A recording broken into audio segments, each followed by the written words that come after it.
This is PIX on Politics Daily with Dan Mannarino. Hey there, I'm Henry Rosoff, and welcome to PIX on Politics Daily. Well, it has been quite a week in New York City politics. You had the first mayoral debate. You had the fallout still from our big mayoral poll last week. We had a very feisty public advocates debate right here on PIX 11. Oh yeah, nationally, the big bill, SNAP benefits, a spat between President Trump and Elon Musk is still breaking out. Tonight on PIX on Politics, the big show, we have Lieutenant Governor Antonio Delgado, who's going to challenge Governor Hochul in the Democratic primary for New York governor next year. It's a lot to talk about. Let's focus in, though, on the important benefits that are at risk, according to Democrats, in the big bill Republicans are working on in Congress. And for that piece of all of this that has been happening, we welcome in Congressman Dan Goldman, who represents Lower Manhattan and parts of Brooklyn. Thank you for joining us, Mr. Goldman. Thanks for having me, Henry. No problem. Let's tackle just one piece of this very complicated New York political picture today. The big bill. Republicans call it big and beautiful. I know you don't feel that way. Let's start with some of your top line thoughts about the big bill, where it stands, what's happening in the Senate right now.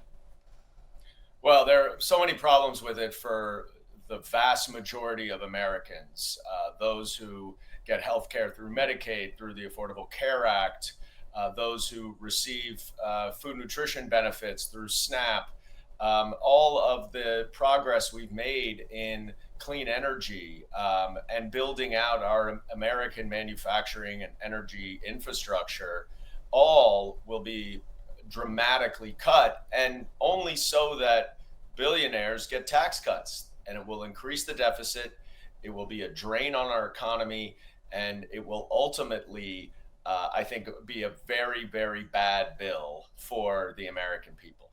So let's zero in on the SNAP cuts. Some people still know that as food stamps, vital nutrition programs, especially for anyone, but let's focus on New Yorkers in particular, that just can't get, a simple meal every day. I know you've really been focused on this issue in particular, the language access barriers in this issue. What do we need to know about the impacts of SNAP in the big bill? And what are you asking for as far as language access relative to the SNAP program currently? Yeah, look, there are a lot of issues that I've been working on since I got into Congress as it relates to SNAP. One is the language barriers.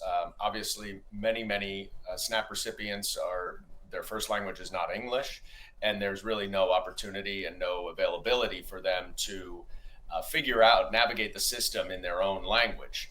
SNAP theft is a huge problem as well. And I've got a bill that would help to modernize the technology to prevent it. But Congress also needs to authorize reimbursement to victims of SNAP theft. But what this bill does is far more serious than any of that. It will really gut SNAP. About 30% of the SNAP budget will be removed. I have 118,000, 1 in 7 of my constituents receive SNAP benefits.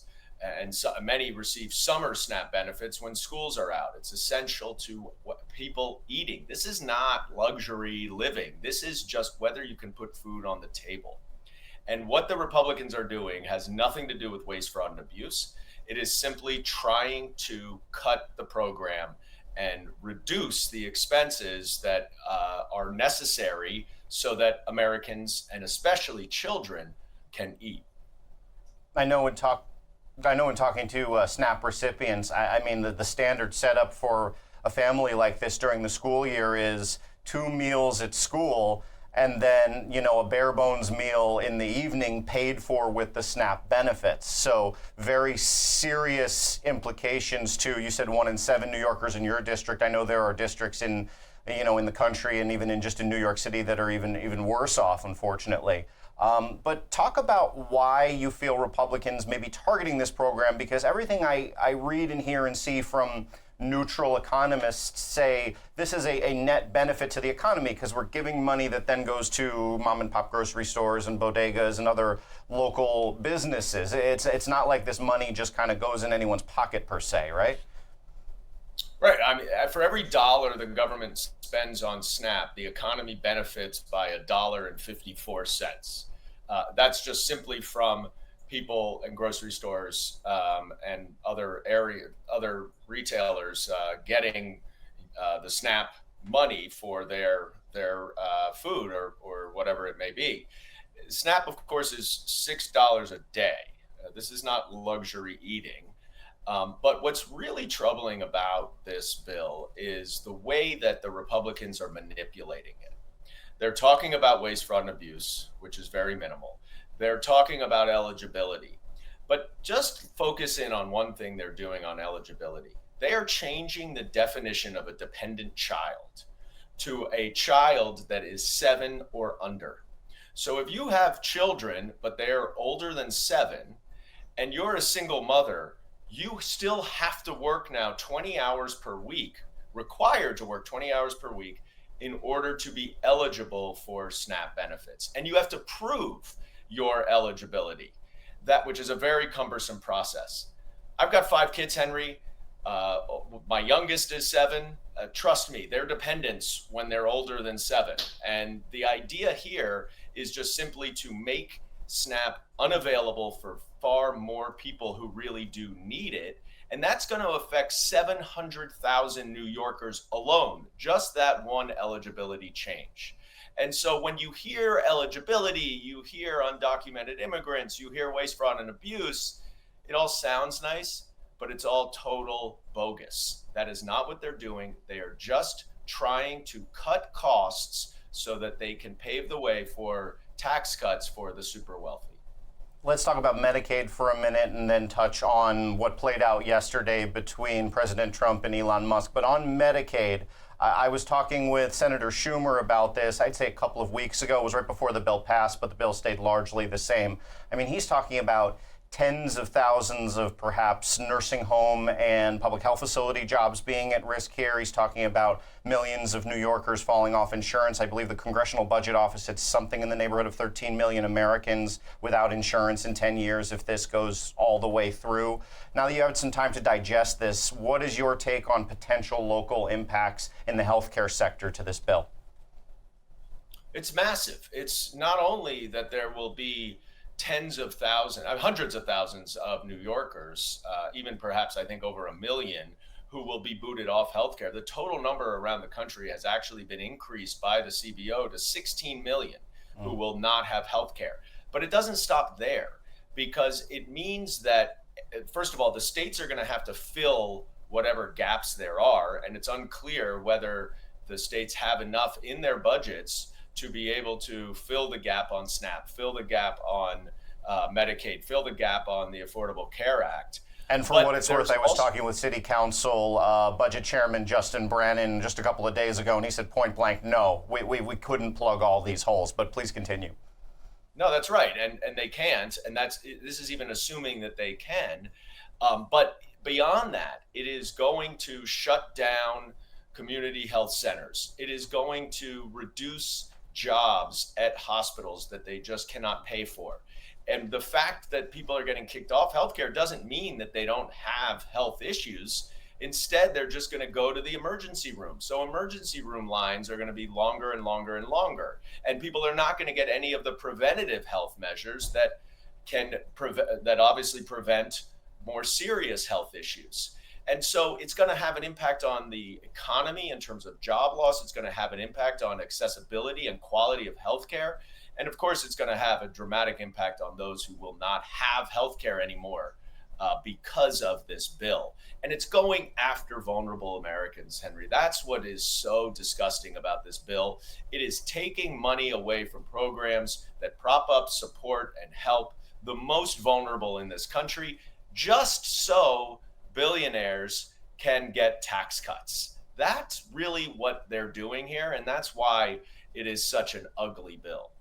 Last minute here, let's discuss not the popcorn aspect of what played out, because I think that's less important than what you've been talking about here. But you had Tesla CEO, SpaceX CEO Elon Musk, who of course ran Doge, huge falling out with President Trump the other day. They had an online spat, for lack of a better term.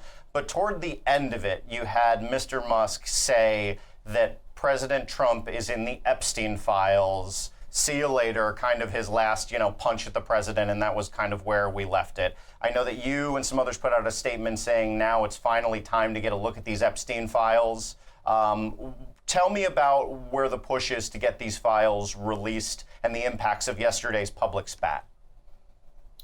About a month ago, I wrote a letter to Attorney General Bondi asking her why she had not yet released the Epstein files as she had promised to do, on a very expedited basis back in February, and that all of a sudden everything went quiet. And I was suspicious that the reason why she had decided not to release the files, even though I understand that the FBI put dozens and dozens of agents working around the clock to try to go through all the materials and make sure victims' names and identities were not included.